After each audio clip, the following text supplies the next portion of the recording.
નમસ્કાર મિત્રો, સ્વાગત છે યુટ્યુબ ચેનલ મિશન ગવર્મેન્ટ એક્ઝામની અંદર।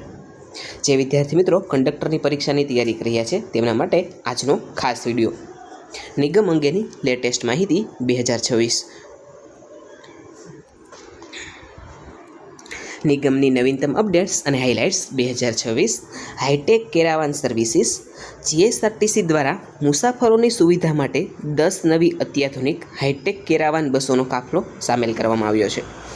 નવીનતમ ભરતી પ્રક્રિયા નિગમ દ્વારા કંડક્ટર, કામચલાઉ પ્રતીક્ષા યાદી પરથી સ્થળ પસંદગી, ડ્રાઈવર, મોકૂફ રખાયેલ ડ્રાઇવિંગ ટેસ્ટનું આયોજન અને મિકેનિકલ સાઇડના હેલ્પર કક્ષા માટેની OMR આધારિત લેખિત પરીક્ષા અને ભરતીની પ્રક્રિયાઓ ગતિમાં છે। ઈ ગવર્નન્સ અને ટેકનોલોજી તમામ શિડ્યુલમાં 14,000થી વધુ ઇલેક્ટ્રોનિક ટિકિટિંગ મશીનો કાર્યરત છે। સાથે જ GPS અને PIS આધારિત બસ ટ્રેકિંગ અને પેસેન્જર ઇન્ફોર્મેશન સિસ્ટમ દ્વારા મુસાફરો બસનું લાઈવ લોકેશન ટ્રેક કરી શકે છે। 2. જીએસઆરટીસીનું વહીવટી અને ભૌગોલિક માળખું। જીએસઆરટીની સ્થાપના 1 મે 1960માં થયેલી હતી, જે ગુજરાત રાજ્યની સ્થાપના સાથે જ કેન્દ્રીય કચેરી રાણીપ ખાતે આવેલું છે। રાણીપ બસ ટર્મિનલ પાસે અમદાવાદ। વિભાગો, જેની અંદર 16 વિભાગો છે। ડેપોની વાત કરીએ તો 125 ડેપો છે અને બસોની વાત કરીએ તો આશરે 8,322થી પણ વધુ બસો છે। દૈનિક સંચાલન રોજની આશરે 41,446 ટ્રીપ દ્વારા 30.39 લાખ કિલોમીટરનું અંતર કાપીને 25 લાખથી વધુ મુસાફરોને સેવા પૂરી પાડે છે। કનેક્ટિવિટીની વાત કરીએ તો ગુજરાતના 99.34% ગામડાઓ અને 99% વસ્તીને એસટી સેવાનો લાભ મળે છે। 3. મુસાફર અને વિદ્યાર્થીઓ માટે રાહત કી યોજનાઓ। વિદ્યાર્થીઓ માટે મફત મુસાફરી। ગામડાની વિદ્યાર્થિનીઓને શાળા કોલેજ જવા માટે 100% ફ્રી પાસ યોજના। દૈનિક મુસાફરો અપડાઉન કરતા મુસાફરો માટે 50% રાહત દરે માસિક અને ત્રિમાસિક કમ્પ્યુટર પાસની સુવિધા ઉપલબ્ધ છે। બાળકો માટે મફત પ્રવાસ। મફત મુસાફરી માટે વય મર્યાદા 3 વર્ષથી વધારીને 5 વર્ષ કરવામાં આવી છે। સામાનની મર્યાદા પ્રતિ મુસાફર મફત સામાન વહન કરવાની ક્ષમતા 15 કિલોથી વધારીને 25 કિલોગ્રામ કરવામાં આવી છે। ખાસ કેટેગરીમાં 100% રાહત। અંધજનો, દિવ્યાંગો, માન્ય પત્રકારો, સ્વાતંત્ર્ય સેનાનીઓ અને કેન્સર પીડિતોને નિયમોનુસાર મફત અથવા તો રાહત દરે મુસાફરીની સુવિધા આપવામાં આવે છે। શ્રવણ તીર્થ દર્શન યોજના। ગુજરાત પવિત્ર યાત્રાધામ વિકાસ બોર્ડ અંતર્ગત વરિષ્ઠ નાગરિકોને તીર્થધામોની મુલાકાત માટે ખાસ બસ સુવિધા પૂરી પાડવામાં આવે છે। 4. ઓનલાઈન સેવાઓ અને ડિજિટલ પ્લેટફોર્મ્સ। જીએસઆરટીસીની સત્તાવાર વેબસાઇટ છે www.gsrtc.in। મોબાઈલ એપ્લિકેશન જીએસઆરટીની ઓફિશિયલ એન્ડ્રોઈડ અને iOS એપ ઉપલબ્ધ છે, જેમાં ઈ વોલેટની સુવિધા પણ અવેલેબલ છે। Advance booking online passenger reservation system દ્વારા એડવાન્સ ટિકિટ બુકિંગ, કેન્સલેશન અને રિફંડની પ્રક્રિયા ઘરે બેઠા થઈ શકે છે।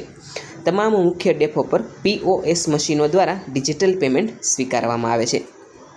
ટોલ ફ્રી હેલ્પલાઇન નંબર છે 1800-233-666666। ગુજરાત રાજ્ય માર્ગ પરિવહન નિગમને લગતી મે 2000 સુધીની બિલકુલ નવી અને તાજેતરની માહિતી નીચે મુજબના મહત્ત્વના નિર્ણયો અને અપડેટ સાથે ઉપલબ્ધ છે। 1. નવા રૂટ અને એક્સપ્રેસ વે પર પ્રીમિયમ બસ સેવાઓ। અમદાવાદ ભાવનગર વાયા ધોલેરા એક્સપ્રેસ વે જીએસઆરટીસી દ્વારા પ્રીમિયમ AC બસોના રૂટમાં મોટો ફેરફાર કરવામાં આવ્યો છે। હવે અમદાવાદ અને ભાવનગર વચ્ચેની તમામ પ્રીમિયમ AC બસો નવા બનેલા અમદાવાદ ધોલેરા એક્સપ્રેસ હાઈવે પરથી દોડશે। આનાથી મુસાફરીનો સમય ઘટશે અને ટિકિટના ભાડામાં આશરે ₹15નો ઘટાડો કરીને નવું ભાડું 336 નક્કી કરાયું છે। સવારે 5થી સાંજના 6 સુધી દર કલાકે કુલ 24 ટ્રીપો ચાલશે। ગાંધીનગર દીવ અને ગાંધીનગર મહુવા રૂટ। આ રૂટની બસોને પણ ધોલેરા એક્સપ્રેસ વે કોરિડોર હેઠળ આવરી લેવામાં આવેલી છે। દિલ્હી મુંબઈ એક્સપ્રેસ વે પર નવી સેવા। અમદાવાદ નહેરુનગરથી સુરત વચ્ચે આ એક્સપ્રેસ વે પર નવી નોનસ્ટોપ પ્રીમિયમ કનેક્શન બસ સેવા શરૂ કરવામાં આવી છે। અમદાવાદથી સવારે 6:45 વાગ્યે અને સુરતથી બપોરે 1 વાગ્યે ઉપડતી આ સેવાનું ભાડું ₹687 નક્કી કરાયું છે, જે જૂના ભાડા કરતાં ₹61 ઓછું છે। 2. વિધાનસભા મત વિસ્તારો માટે 182 નવી બસોનું લોકાર્પણ. મુખ્યમંત્રી ભૂપેન્દ્ર પટેલ અને નાયબ મુખ્યમંત્રી હર્ષ સંઘવી દ્વારા ગાંધીનગર ખાતેથી 62 કરોડ રૂપિયાના ખર્ચે તૈયાર થયેલી 182 નવી એસટી બસોને લીલી ઝંડી આપવામાં આવી છે. આ યોજના અંતર્ગત રાજ્યના તમામ 182 વિધાનસભા મત વિસ્તારોને એક નવી આધુનિક બસ ફાળવવામાં આવેલી છે, જેથી ગ્રામ્ય અને છેવાડાના વિસ્તારોની કનેક્ટિવિટી વધુ મજબૂત બને. આ ઉપરાંત પીપીપી મોડેલ હેઠળ 200 અત્યાધુનિક નવી વોલ્વો અને એસી બસો ટૂંક સમયમાં કાફલામાં જોડવાનું આયોજન ગતિમાં છે.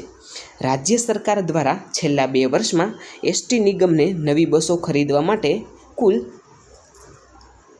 1445.88 કરોડ રૂપિયાની નાણાકીય સહાય ચૂકવવામાં આવી છે. 3. નવી ભરતી અને પરીક્ષા પ્રક્રિયા.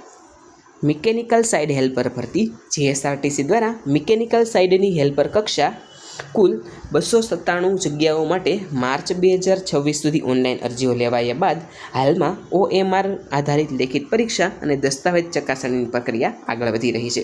ડ્રાઈવર અને કંડક્ટર પ્રતીક્ષા યાદી. ડ્રાઈવર અને કંડક્ટર કક્ષાની જાહેરાતો અન્વયે કામચલાઉ પ્રતીક્ષા યાદી પરથી ઉમેદવારોને તબક્કાવાર સ્થળ પસંદગી માટે બોલાવવાની પ્રક્રિયા સત્તાવાર વેબસાઇટ પર ચાલુ છે. 4. ભાડા માળખામાં નજીવો ફેર. વર્ષ 2026ની શરૂઆતમાં એસટી નિગમ દ્વારા લોકલ અને એક્સપ્રેસ બસોના ભાડામાં 3% સુધીનો સામાન્ય વધારો કરવામાં આવ્યો છે. જોકે મુસાફરોને મોટી રાહત આપતા 1 થી 9 કિલોમીટર સુધીના અંતર ભાડામાં કોઈ જ વધારો કરવામાં આવ્યો નથી. 10 કિમીથી 60 કિમી સુધીના અંતરે પ્રવાસ કરનારા મુસાફરો પર માત્ર ₹1નો જ ભાર આવ્યો છે. નિગમના દાવા મુજબ અન્ય રાજ્યો જેમ કે મહારાષ્ટ્ર કે રાજસ્થાનની સરખામણીએ ગુજરાત એસટીનું ભાડું હજુ પણ ઘણું ઓછું છે. વિદ્યાર્થી મિત્રો, આ માહિતી આપને કેવી લાગી છે એ નીચે કોમેન્ટ સેક્શનમાં જરૂરથી જણાવજો. આવા જ એક અન્ય નવા વિડીયો સાથે આવતીકાલે ફરીથી મળીશું. તમે ચેનલની અંદર નવા હોય તો ચેનલને લાઇક, શેર અને સબસ્ક્રાઈબ કરવાનું ના ભૂલતા. Thanks for watching.